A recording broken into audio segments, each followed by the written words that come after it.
Hello friends, welcome to my channel. Friends, video start చేసే ముందు రెండవసారి కూడా కప్పు కొట్టి ఛాంపియన్స్గా నిలిచిన ఆర్సీబీ వాళ్ళకి కంగ్రాచులేషన్స్, అలాగే రన్నరప్గా నిలిచిన ఢిల్లీ వాళ్ళకి కూడా కంగ్రాచులేషన్స్.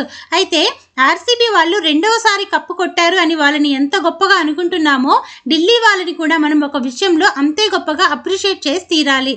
అది ఏంటంటే, మనకి ఉమెన్స్ ప్రీమియర్ లీగ్ స్టార్ట్ అయ్యి ఈ సంవత్సరంతో 4 సంవత్సరాలు అవుతుంది. అయితే ఈ 4 సంవత్సరాలలో కూడా ఫైనల్స్లో పార్టిసిపేట్ చేసే 2 టీంలలో ఒక టీం ఢిల్లీగానే ఉంటుంది. ఇలా వాళ్ళు సెట్ చేసుకోవటం అనేది అంత ఈజీ కాదు. అయితే జరిగిపోయిన 3 సంవత్సరాలలో రన్నరప్గానే ఉన్నారు. కానీ ఈ సంవత్సరం జరిగిన మ్యాచ్లో అయితే ఇప్పుడు విన్నర్ అవ్వాల్సిన మ్యాచ్ ఇది రన్నరప్గా నిలవాల్సిన మ్యాచ్ కానే కాదు. నిన్న కొట్టిన 203 స్కోర్ అనేది ఖచ్చితంగా తీసుకెళ్లి విన్నర్గా కూర్చోబెట్టాల్సిన స్కోర్. అది 203 స్కోర్ని డిఫెండ్ చేసుకోలేక ఈరోజు మళ్ళా 4వ సంవత్సరం కూడా రన్నరప్గా ఉన్నారు అని అంటే ఇది చాలా దారుణమైన పరిస్థితి. అసలు దీని గురించి మనం పూర్తిగా డీటెయిల్డ్గా మాట్లాడుకుందాం. ఎక్కడ ఏం తప్పు జరిగింది, ఏ కారణంగా వీళ్ళు ఓడిపోవాల్సి వచ్చింది, వీటన్నింటి గురించి కూడా డీటెయిల్డ్గా మనం మాట్లాడుకుందాం. ఇంకా మ్యాచ్ విషయానికే వస్తే ఆర్సీబీ వాళ్ళు టాస్ గెలిచి బౌలింగ్ సెలెక్ట్ చేసుకున్నారు. ఇంకా ఢిల్లీ వాళ్ళైతే ఫస్ట్ బ్యాటింగ్ చేయటం అనేది చాలా తక్కువ సందర్భాలలోనే జరిగింది. జమీమా ఎక్కువగా టాస్ గెలిచి బౌలింగ్ సెలెక్ట్ చేసుకుంటూ ఉండేది. ఇవాళ టాస్ ఓడిపోయింది కాబట్టి ఫస్ట్ బ్యాటింగ్కి రావాలి. అయితే వీళ్ళు ఫస్ట్ బ్యాటింగ్కి వచ్చినప్పుడు openers Lizelle Lee, Shefali Varma. Lizelle Lee విషయానికి వస్తే ఆమె ఇవాళ కొంచెం జాగ్రత్తగా ఆడటానికి ప్రయత్నించింది. ఫస్ట్ నుంచే అటాక్ చేస్తే వికెట్ పడిపోతే రన్స్ తక్కువ అయిపోతాయి, చేసింగ్ ఈజీ అయిపోతుందని ఆమె డాట్ బాల్ పడుతున్నా కూడా కొంచెం ఓపికతో వెయిట్ చేసింది. ఒక లూజ్ బాల్ పడితే షాట్ కొడదాము అనేసి ఆమె అలా జాగ్రత్తగా ఆడుకుంటూ వచ్చి ఇంకా చివరికి 37 బాళ్ళు కొట్టి అవుట్ అయిపోయింది. ఇంకా షెఫాలి వర్మ విషయానికే వస్తే మీరెవరైనా దీని ముందు వీడియో కానీ చూసింటే అర్థమై ఉంటుంది. నేను దాంట్లో క్లియర్గా చెప్పాను.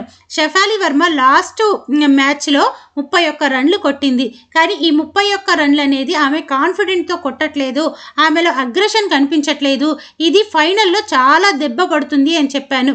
అలాగే జరిగింది. పొరపాటున లిజెల్లీకి కనెక్ట్ అవ్వకపోయినా, లిజెల్లీ అవుట్ అయినా కూడా ఈమె రెస్పాన్సిబిలిటీ తీసుకోవాలి. ఒకవేళ అలా తీసుకోలేక ఈమె కూడా అవుట్ అయిపోతే ఇబ్బంది అయిపోతుంది అన్న. సేమ్ నిన్న కూడా అలాగే ఆమె ఎలాంటి కాన్ఫిడెంట్ లేదు, ఒక అగ్రెషన్ లేదు, ఒక హిట్ కొట్టాలని లేదు, చాలా నీరసంగానే ఆడింది. అలా లిజెల్లీ అవుట్ అయిపోయిన కొంచెం సేపటికే ఈమె కూడా అవుట్ అయిపోయింది. కేవలం 20 రన్లు మాత్రమే కొట్టింది. ఈ పర్ఫార్మెన్స్ అనేది ఫైనల్లో చూపించటం చాలా దారుణం. ఈమె ఓపెనర్గా ఉండి ఇలా కొట్టకూడదు అసలు. ఇలా ఓపెనర్స్ ఇద్దరు అవుట్ అయిపోయిన తర్వాత జమీమా ఇంకా లారా ఇద్దరు కంటిన్యూ చేస్తున్నారు. వీళ్ళిద్దరి మధ్య పార్ట్నర్షిప్ అయితే 51 బాలల్లో 76 రన్లు వచ్చినాయి. వీళ్ళిద్దరు ఆడుతుంటే చాలా ముచ్చటగా అనిపించింది. ఎంత గొప్పగా ఆడారంటే మేబీ జమీమాకి సెమీఫైనల్స్ అన్నా ఫైనల్స్ అన్నా కూడా ఒక రకమైన ఇది వచ్చేస్తుందో ఏమో కానీ చాలా పద్ధతిగా ఆడుతుంది అమ్మాయి. ఇంకపోతే లారా అయితే ఆమెను చూస్తే నాకు విరాట్ కోహ్లీని చూసినట్టుండింది నిన్న. సేమ్ విరాట్ కోహ్లీ కూడా ఇలాగే పక్కన వాళ్ళకి తన పార్ట్నర్కి మంచిగా కనెక్ట్ అవుతుంది అని అంటే సింపుల్గా ఒక సింగిల్ తీసేసి ఆమెకి స్ట్రైక్ ఇచ్చేసి స్ట్రైక్ రొటేట్ చేస్తూ ఉంటాడు. ఎక్కడ డాట్ రానివ్వడు. అలాగే సింగిల్స్ ఇచ్చేసి ఆమె కొడుతున్నప్పుడు ఆమెకి మంచిగా సపోర్ట్ చేస్తుంటాడు. నిన్న కూడా జమీమాకి మంచిగా కనెక్ట్ అవుతున్నాయి. ఆమె 4లు కొట్టగలుగుతుంది, 2Dలు తీయగలుగుతుంది. అలాంటప్పుడు లారా ఏం చేసిందంటే ఎక్కువ డాట్లు పడకుండా నీట్గా సింగిల్ తీసి స్ట్రైక్ రొటేట్ చేసింది. అసలు ఆమె ఆట చూస్తే విరాట్ కోహ్లీ ఆట చూసినట్టుండింది నిన్న. ఇలా వీళ్ళిద్దరు ఎంత చక్కగా ఆడారంటే అలా కూల్గా ఆడుకుంటూ వెళ్ళారు, ఎక్కడా కంగారు లేకుండా. ఆ తర్వాత జమీమా చాలా టఫ్ బాల్స్ని ఫేస్ చేసింది. కానీ ఒక ఫుల్ టాస్ బాల్కి అనుకోకుండా అవుట్ అయిపోయింది. కానీ ఆమె కొట్టిన 57 రన్లు మాత్రం అసలు ఎక్స్ట్రాడినరీ అనే చెప్పాలి. ఒక కెప్టెన్గా కాకుండా ఒక బ్యాట్స్మెన్గా ఇంతకంటే ఎక్కువగా ఎవరు ఏం చెయ్యలేరు. ఒక కెప్టెన్సీ నాకు ఆడింది. కానీ ఆమె ఆడిన ఆట అనేది పూర్తిగా వృధా అయిపోయింది చివరికి. ఇలా జమీమా అవుట్ అయిపోయిన తర్వాత నెక్స్ట్ బ్యాటింగ్కి హెన్రీ వచ్చింది. అసలు హెన్రీ ఆడిన ఆట అయితే నెక్స్ట్ లెవెల్. ఆమె వెస్టిండీస్ ప్లేయరు, వాళ్ళకి చాలా పవర్ ఉంటుంది. వాళ్ళు బ్యాట్తో అసలు గట్టిగా కొడతారు, 6 అనేది ఈజీగా వెళ్ళిపోతుంది. ఆ వెస్టిండీస్ పవర్ అంతా కూడా నిన్న ఆమె ఆడిన ఆటలో కనిపించింది. ఎంత బాగా హిట్ చేసింది అసలు. ఒక బౌలర్ని టార్గెట్ చేసి ఓవర్ మొత్తం 4లు 6లు కొట్టేసింది. ఆ దెబ్బతో స్కోర్ 200 దాటేసింది. ఇప్పుడు ఆర్సీబీ వాళ్ళు 204 రన్స్తో చేస్తే విన్ అవుతారు, లేదంటే ఢిల్లీ విన్ అవుద్ది. ఇక్కడ ఢిల్లీకి సంబంధించి బ్యాటింగ్ టీంది ఎలాంటి తప్పు లేదు. ఒక విన్నింగ్ స్కోర్ ఎంత కావాలో దానికంటే ఎక్స్ట్రా ఇంకొక 50 రన్లు కొట్టి మరీ వాళ్ళు పెట్టారు. దీన్ని ఇప్పుడు బౌలింగ్ టీం డిఫెండ్ చేసుకొని టీంని గెలిపించాలి. ఇలా ఎందుకంటున్నానంటే ఉమెన్స్ ప్రీమియర్ లీగ్ స్టార్ట్ అయ్యి 3 ఇయర్స్ అయితే 3 ఇయర్స్లో కూడా 140 నుంచి 150 స్కోర్ మాత్రమే ఉండింది ఫైనల్స్లో. కానీ ఈసారి చాలా ఎక్స్ట్రాగా కొట్టి 50 రన్లు ఎక్స్ట్రా కొట్టి 203 రన్స్ చేసింగ్ దగ్గర పెట్టారు. ఈ ఢిల్లీకి సంబంధించిన బౌలింగ్ టీము 203 రన్లని కూడా డిఫెండ్ చేసుకోలేకపోయారు అంటే అసలు దీన్ని ఏమనాలో నాకు అర్థం కావట్లా. మ్యాచ్ చూస్తుంటే మ్యాచ్ పూర్తిగా చేజారిపోతుంటే కోపం వస్తుంది, బాధ రెండూ వస్తున్నాయి.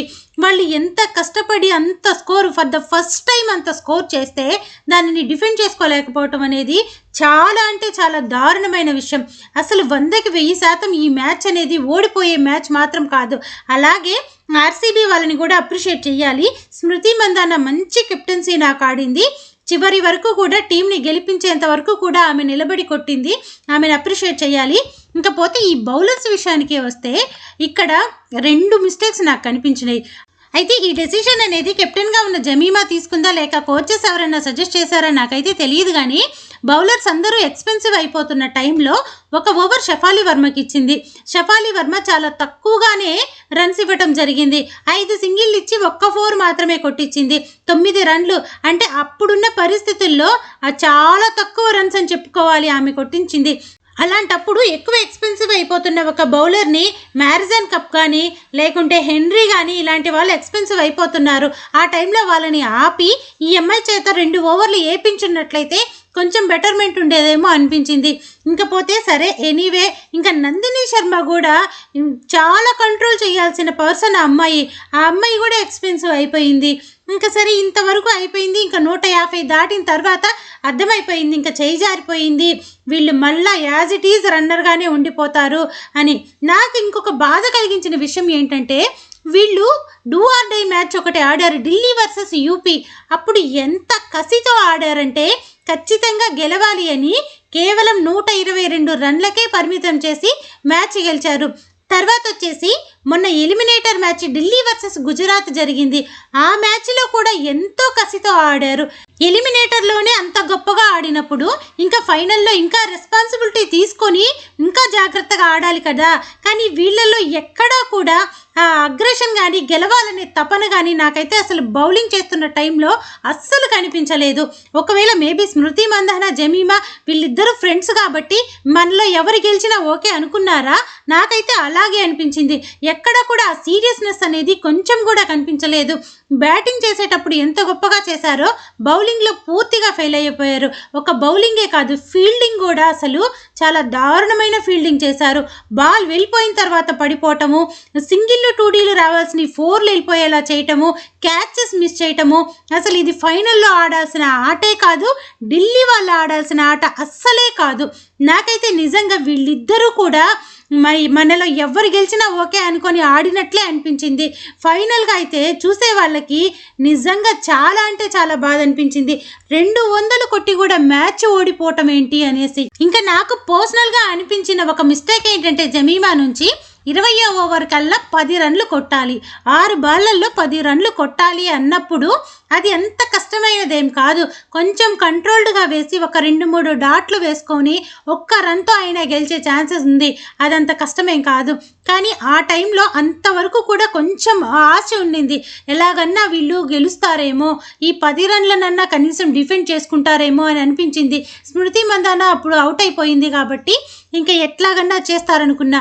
కానీ శ్రీచరణి ఎప్పుడైతే బౌలింగ్కి వచ్చిందో ఇంకా పూర్తిగా ఆశలు వదులుకోవాల్సిందే. ఆ టైంలో స్పిన్నర్కి ఇవ్వటమే తప్పంటే ఇంకా అసలు అదే స్పిన్నర్ని తీసుకొచ్చేసింది. అలా ఎందుకు చేసిందో నాకైతే తెలియలే. మేబీ వరల్డ్ కప్లో ఆడింది, ఆ అమ్మాయికి ఎక్స్పీరియన్స్ ఉంది, ఆ ఎక్స్పీరియన్స్తో ఏమన్నా గెలిపిస్తుంది అనుకుందేమో. కానీ వరల్డ్ కప్ ఆడి చాలా రోజులు అయిపోయింది. ఆ ఎక్స్పీరియన్స్ అనేది ఇక్కడేం పనిచేయదు. ఆ రోజు ఆడిన మ్యాచ్లో ఎవరు బెటర్గా ఉంటే వాళ్ళకి బౌలింగ్ ఇచ్చుంటే బాగుండేమో అనిపించింది. మిన్ను మనీ కొంచెం బెటర్ అనిపించింది. మిన్ను మనీకి ఇచ్చున్నట్లయితే ఒక్క ఛాన్స్ అన్నా ఏదన్నా ఉండేదేమో అనిపించింది. 6 బాల్స్లో ఆ కొట్టించాల్సిన 10 రన్స్ కాస్త అమ్మాయి 2-3 బాళ్ళల్లోనే మ్యాచ్ కంప్లీట్ చేసేసింది. అసలు అక్కడ స్పిన్నర్ని తీసుకురావటం అనేది చాలా బ్లెండర్ అనిపించింది. ఇంకా ఫైనల్గా రాధా యాదవ్ కొట్టిన 4 తోటి మ్యాచ్ అనేది ఫినిష్ అయిపోయింది. ఇంకా ఎనీవే ఏదైనా కానీ వాళ్ళైతే సెకండ్ టైం విన్నర్ అయిపోయారు. వీళ్ళు మళ్ళీ 4th టైం రన్నర్గా అలాగే ఉండిపోయారు. కానీ ఎక్కడ బాధ అనిపించిందంటే ఒక ఎలిమినేటర్లో ఆడిన ఆ పెర్ఫార్మెన్స్ కానీ లేకుంటే డూ ఆర్ డై మ్యాచ్లో ఆడిన పెర్ఫార్మెన్స్లో కానీ 50% ఇక్కడ ఉన్నా కూడా గెలిచేవాళ్ళు.